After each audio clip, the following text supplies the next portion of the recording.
Alright, I'm back. I just filled up this bag. I did the video of that. You could check that out on one of the other things. Now, I'm gonna set up my bag, plumb my line, and then what you're all waiting for is for me to jam a needle in my thing. See if I screw it up, blood spurts all over the place, and then I have to find another one to do it in. Because if you watch the prayer video, this stuff in the bag, that's $5,000 worth of medicine, and we do not want to waste it. So I just keep poking myself until I get a good spot, and then I let this stuff run into my system. Anyway, sorry for doing this out of your range. It takes a second.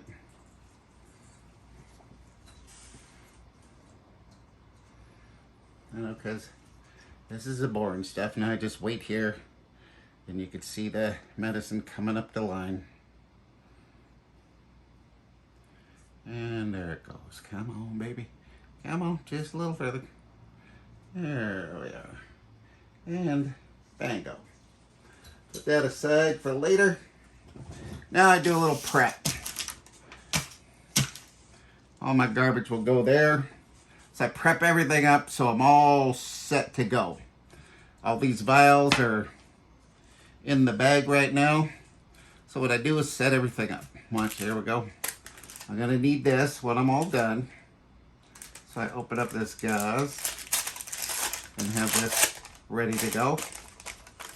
Bango. It's already ready. Open one of these up to flush. So once I successfully set the catheter, I hook this, what they call extension, onto it, and then I flush it out before I start the medicine going through it.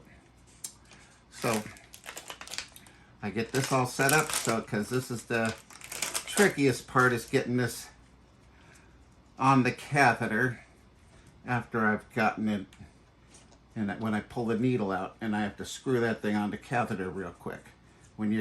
Because of using one hand, it's tricky. A nurse has two hands, and they can do it very easily. Most nurses just laugh when I tell them I do this myself. And they say there's no way they think that they could ever do this. Then I've heard a few say, oh, I used to practice on myself when I was in nursing school. So that's fun. This is a Tegaderm. Have two of these ready. One I will unpackage.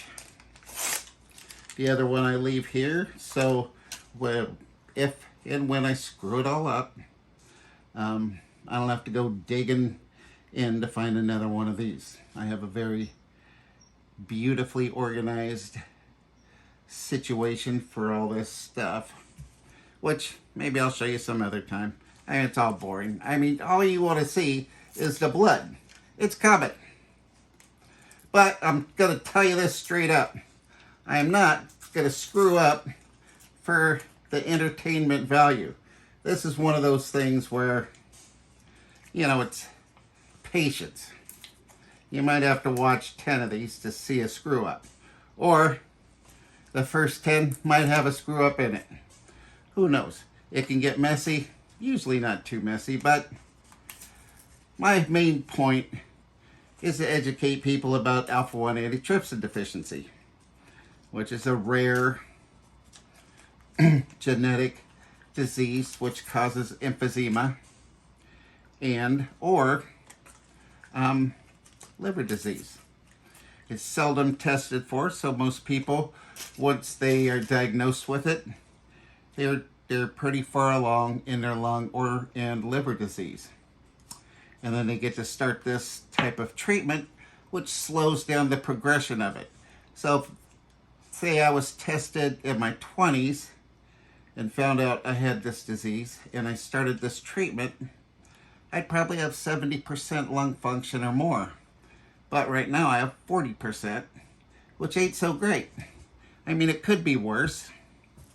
You know, I have friends with much worse, and then friends that also had lung transplant, which will probably be in my future. So yeah, rip my tape off, make these little ones. So I rip these skinny little pieces, put them over here for, you'll see.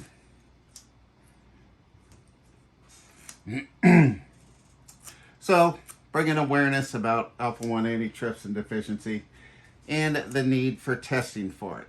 If you have any type of lung disease, even asthma, chronic bronchitis, if you often get bronchitis, ask your doctor to test for this. Tell your doctor to test for alpha-1 antitrypsin deficiency, because the sooner you get to have treatment, the less damage is going to happen to your lungs. That is my charge in life today, is to advocate for testing for this disease. And if I have to poke myself in public to do so, there be it. All right. This one's got a good vein on it. Looking pretty good there today. But look at that. Way too easy, right? I mean, I got a lot of veins. That's the one I hit once I screwed up too many times. Hitting these little ones over here are tricky. This one, tricky. That one, tricky. But I'll do it like this. I'm right-handed, so I'll show you one of my left-handed situations. So I prep it with the alcohol swabs. I feel like I'm forgetting something. Very important. We'll see what happens. If I need it, I need it. If I don't, I don't. So, this here is a tourniquet for somebody who does their own drug infusions. I mean, might be good for anybody who likes to do intravenous drugs, but anyway, that's a whole different story and not my bag. Except for this stuff. Love this stuff. It doesn't get me high, but it gives me a little more time on this earth with the love of doing the things that I enjoy doing. So, yeah, that one's going to be good. There we go. Prepped up. Dun, dun, dun, dun. Sharp needle. And this ball helps sometimes. And see, I take this and jam it in there. Oh, it's fishing around, trying to get around from me. Because I got some blood coming up in here. Hopefully you can see that. And I push it a little further and try to advance that yellow thing without poking myself any further. It's looking pretty good. There's blood in the thing. All right, this may be a success. So now I grab one of these little pieces of tape that I put aside and put that over there, because, as I said, this is the trickiest part. I got to get this on that little yellow thing really quick, or else it just bleeds all over the place. It's a little messy. And, you know, I like to do this clean. And anyway, so I pull that. I see the blood coming. And boom. Look at that. Okay. I'm very good at this. I've been doing it for 3 years. But I still screw up. It's summertime, so my veins are big and pumped and nice and ready to go, right? In the wintertime, they're all shrunk up and skinny. And I'm digging that needle around in there, trying to find a place, poke in and wait, hoping to get a little blood in there. Next thing you know, it's a mess. And that is how it is. So now I pull this back. Let's hope for blood. See all the beauty? That's the good stuff. So now I pump all this in there just because, well, never hurts to have a little extra liquid in your in your body. I was helping a friend out this weekend, 92-year-old man, and turns out the caregiver that was there days before I got there brought COVID into the house.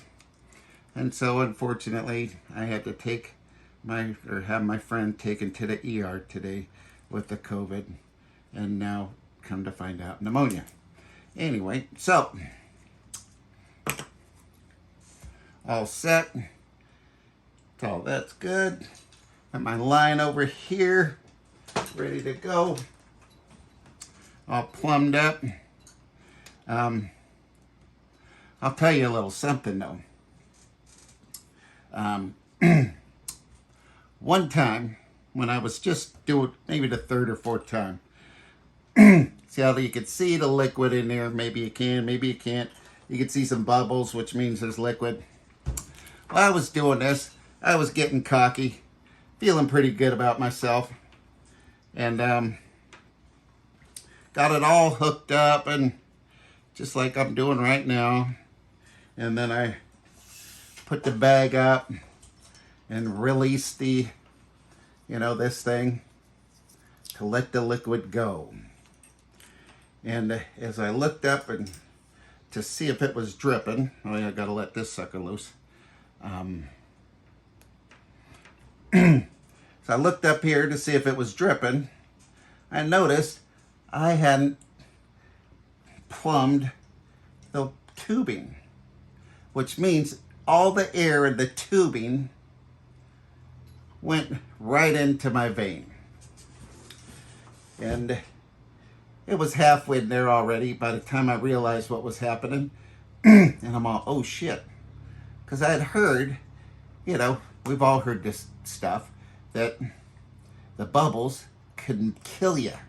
Well, turns out even that much air, this entire tubing, that's good 7 feet of tubing full of air, will not kill you. I told a nurse about that, and she kind of laughed, looked at me like I was an idiot, which, obviously I am. And obviously a little crazy, because I am taking on this situation of setting my own IVs and doing this every week.